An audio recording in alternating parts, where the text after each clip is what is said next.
Uh, Hello guys, here is the explanation for the third program, which is draw a color cube and spin it using OpenGL transformation matrix. Uh, Before going through the code, here is the set of code instructions that you can see here. But apart from this, I have also prepared a small PPT wherein I'll follow through that PPT because it will be easy for you to understand the things rather than running through the instructions that are a part of the program, because there are few things which we have not encountered till now in our theoretical session. To start with the program here, if you can see, the very first thing that you will be able to see is our glut function or glut.h, which we already know, and here is an initialization of the vertices and colors.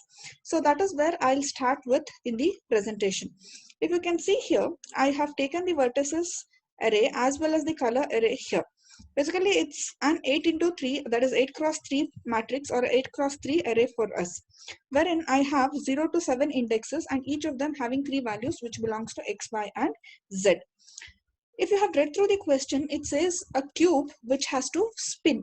So first let us see the different dimension of the spin, the cube, or the different vertices of the cube.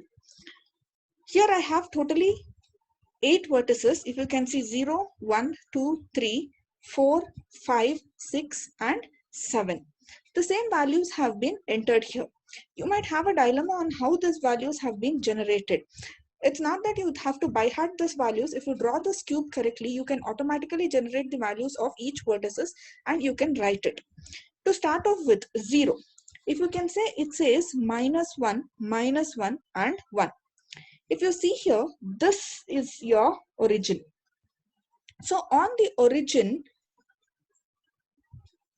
from the origin towards your left hand side is the negative x-axis, towards the right hand side is the positive x-axis. Similarly, towards up is the positive y-axis, downwards it is the negative y-axis. Say this index 0. It is at a position where it falls on the negative x-axis and the negative y-axis. Hence the value -1 and -1. And coming to the z value here, if you see, the vertex 0, 1, 2 and 3 are the front face of the cube, and 4, 5, 6, 7 are the back face of the cube. All the front vertices on an x-axis, on a z-axis, is treated as a positive value, and for the back face it is treated as a negative value. So if you can see the z-axis value of 0, 1, 2 and 3, it is all positive 1, 1, 1 and 1. So that way you get the z-axis value. Now let me move to the second vertex, which is 1 for us. If you see, x is -1, y is 1. Look, here is the origin for us, and if you look at the point 1, which falls on this portion wherein it is the positive y-axis and the negative x-axis, hence it becomes -1 and 1. Similarly, you can compute all the other vertices 2, 3, 4, 5, 6 and 7. Next is the color array for us, or the color vertex. Here you see we have 8 vertex. So for all 8 vertices, we have taken different colors. If you look at this table, which gives a clarity on what are the different things. Here are the vertex values. That is, this is the index from 0 to 7. These are the vertex values of 0 to 7. And these are the color values.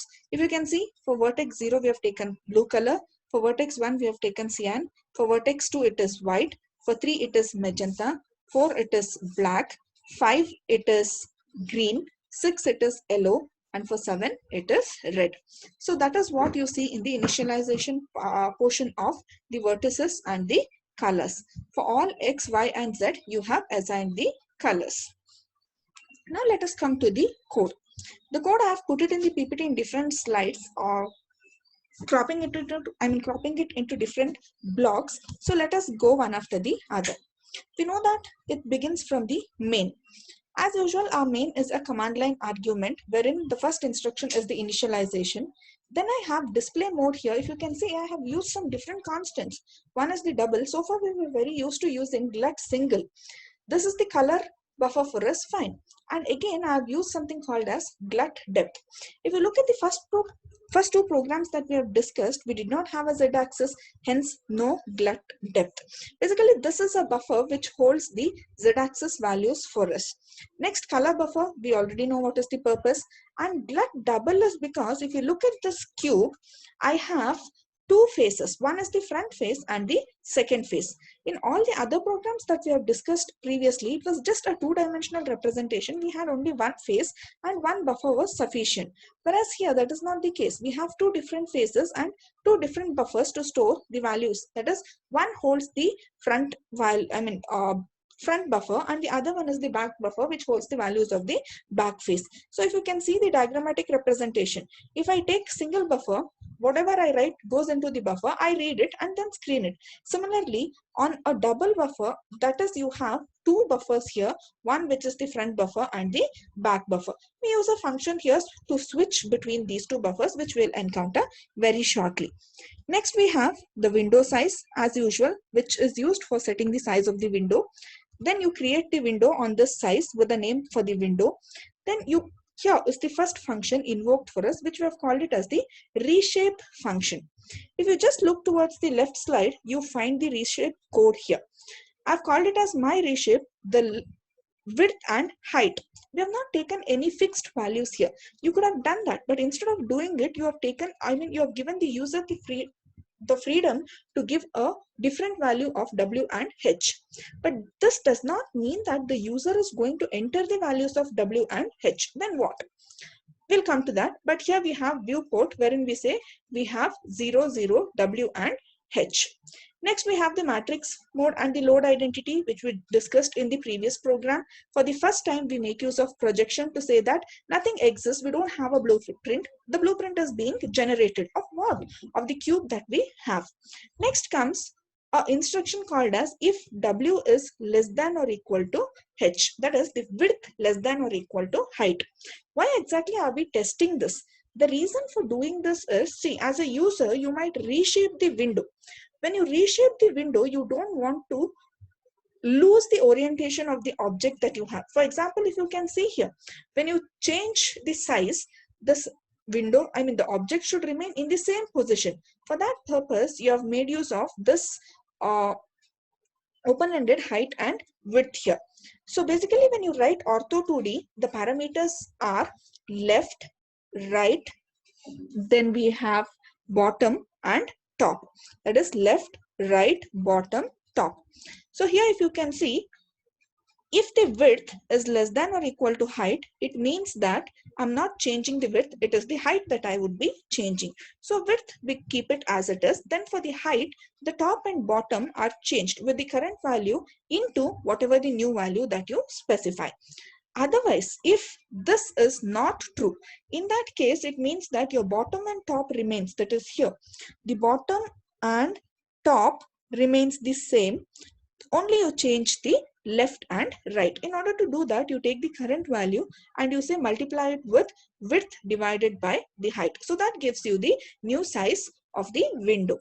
Then we say the object is already there, so reproject it instead of drawing it freshly for the first time. So that becomes our my reshape. Again, we may have a doubt as 10 and 10. That is with the z-axis. So here again, you might ask me why I've taken -2, 2, 2 and 10 here. It's not a mandate that you have to take these values. In fact, you can differ these values also dependent on what size for the screen that you require. Next comes the display function, wherein it is invoking the display. Here is my display function. If you can see, the very first instruction that I write is clear, wherein we clear the frame buffer and the Z buffer.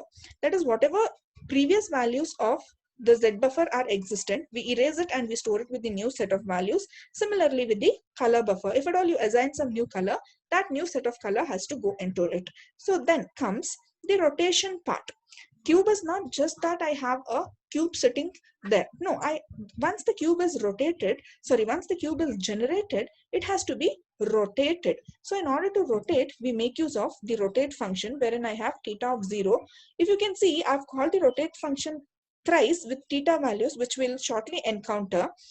Here in the theta values, and followed by, I have taken 1, 0, 0 in the first rotate function, 0, 1, 0 in the second rotate function, and 0, 0, 1 in the third rotate function. What I'm trying to say is the first rotate function with respect to an angle and x-axis, the second rotate function with the given angle with respect to the y-axis, and the third rotate function is with a given angle with respect to the z-axis. So here these three rotate functions will rotate it with respect to x, y and z-axis. Then we invoke the function called as color cube. Where is that color cube function for us? If you can see, here is the color cube function for us. Remember one thing, when we have the front and back face, the law of rotation is that the front face is always counterclockwise and the rotation of back face is clockwise. Here are few examples that I have put in for you to understand what is the rotation and how x, y and z looks like in reality for you.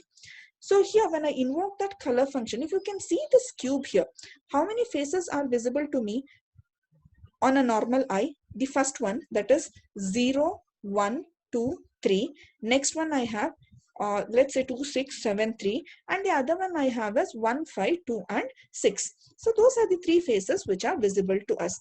So that becomes the opposite ends of it. So that means if I have the front face, I also have an equivalent back face for it. So in the color cube, if you can see, the very first portion we have called as polygon of 0, 3, 2, 1. 0, 3, 2, 1. 0, 3, that is, this is the front face for us, and front face is counterclockwise. So here we go as 0, 3, 2, 1. Which is the back face of it? This is the back face, that is 4, 5, 6, 7. So that becomes your one set or one particular face. Next comes the second part of your polygon, which is it? We have 2, 3, 7, 6. Again, if I take this as the front face, then it is counterclockwise. Which is its equivalent back face? Here it is. So this will be 1, 5, 4 and 0. So this becomes our back face, which is clockwise. So this is done and this is done. What else is remaining? This bottom and top. So if I come to the bottom, which becomes my front face, I have 1, 2, 6, 5, which goes in the counterclockwise. Which is the equivalent back face of us? That is the bottom part. So how do I go about with this? It is the clockwise. So we have 0, 4, 7 and 3. So this generates the cube for us with its equivalent front and the back face. Now that our front and back face is generated, where do we move next? Color cube, we were here with the display function. From display function, on the invoking of color cube, we had deviated to this function color cube. Once this is generated, the control flows back here. GL flush, we all know the purpose of GL flush. Next comes glut swap buffer. Why exactly are we using the swap buffer here? If you look at this three bifurcation that I have here, I have the front face, back face. Similarly with the other two. Now, when the rotation is taking place, it's not only the front face, I should see both of it. So in such a case, I'll say swap between the front face and the back face. I have the buffer defined here, which is called as the glut double. So here, when it encounters the back face, it should swap to the back buffer, and when it encounters the front face, it should swap to the front buffer. So that is the purpose of this glut swap buffer here. Now, once this is executed, the control comes back here, wherein we have finished the reshape function, we have finished the display function. Next, let us come to the spin cube, and it is associated with a function called as idle function. Here is the definition for your idle function. If you can see, basically, mainly we use it for the control of speed. So here I'll say, when I invoke this spin cube, it comes here to this function spin cube. And what exactly do we do in this spin cube? If you look at here, I have theta, one axis specified. Which is that axis? It could be either x-axis, y-axis or the z-axis. So when it is rotating, what should be the speed? I'm saying the speed should be incremented when it rotates from one angle to another with 0.05. Since it is rotation starts from 0, ends at 360. If it crosses 360, then what? Then comes back and performs the same set again. Next, once that is done, we have this mouse the control comes back to our main program. Then it encounters the next instruction, which is the mouse function. In this mouse function, if you can see, here we have three buttons. What is the purpose of having these three buttons here? We are saying if the button is equal to left, then when I press that down, when I press the left button down, then it should rotate with respect to x-axis. Similarly, when I use the middle button, it should rotate with respect to y-axis. And when I press the right button, it should rotate with respect to z-axis. Once that is done, I think pretty much we have completed all the functions. Okay, something which we have left out here is, I think when we invoke the color cube, we had polygon. I just spoke about the values here, what it is, but I forgot to spoke about what this polygon function will do. If you can see, you're invoking polygon of 0, 3, 2, 1. It comes here. It accepts the value A, B, C, D. So here, it's a vertex. So we write it as color 3F, that is three-dimensional floating point vertex color of A. So what is that A? It is 0. So whatever is the color of 0 index will be applied here. Similarly, B, C, D, which is that 0, 3, 2, 1. So here we have 0, 3, 2, 1. These color values will be applied to the vertices. Similarly, A, B, C, D will have the values 0, 3, 2, 1, which will get the values 0, 3, 2, 1. So by taking these values, a polygon is generated, which will look like a cube for you when you put the back face and the front face together. So I think pretty much all the functions are done. Now we have the last one, which is GL depth test. What exactly is this depth test? At one instant, what portion of the cube you can see? Is it sufficient if you view only the portion which is available, or do you also need to store the values of that is hidden out of the user's view? Basically, if you are storing the values of the portion of the cube which is hidden out of the user's view, you're only overburdening your buffer. So in order to do that, you use this GL depth test and say whatever is visible to the user, only that is sufficient. Rest of them can be removed. So this depth test removes the hidden surface. And lastly, we have the glut main loop. We know that, which is used for holding the window onto the screen until, the graphical window onto the screen until the user terminates. So this basically generates your cube, which looks like that, which rotates in three different axes: the z-axis, the x-axis, and the y-axis. And here I was somewhere speaking about the reshape function. I have written the complete explanation below here.